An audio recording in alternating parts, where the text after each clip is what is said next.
တမိုင်းကြောစင်လာကြီးမှာရာသွင်းမှာရွှေရောင်ချုံလွှမ်းတော်နေဆွဲညာ MYENMAR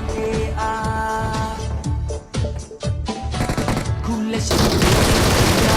တာဝန်ကိုစီဆောင်တဲ့ဆိုနာကမှာ MYENMAR ရေကောင်များရဲ့မိန်ဝစကားဒီမှာတိုက်တာဦးကောင်းတက်ကပွေးနေရဲ့ဒီရှုံးမပေးဘူးဟေးရေကောင်တို့တွင်နှလုံးမဲ့စာတီခွေးစာတီမပြေရေကြဆိုတို့မြမာကြီးဆွဲမရှုံးနဲ့ဟေးပထမ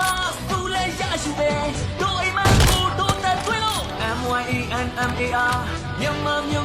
မာတဲ့ဟေးညတာညီညွတ်ခြင်းနဲ့နိုင်ငံတကာမှာအောင်မြင်ဖို့အတွက်ကြိုးစား MYENMAR မြို့ချစ်စိတ်တဲ့အပြည့်နဲ့မြန်မာကိုဒီကမ္ဘာကလေးစားဖို့ပုံဖို့ကြိုးစား MYENMAR ရောလင်းချမ်းများနဲ့ချီးဖြီးဆက်ခံဝချီလမ်းများဦးကောင်း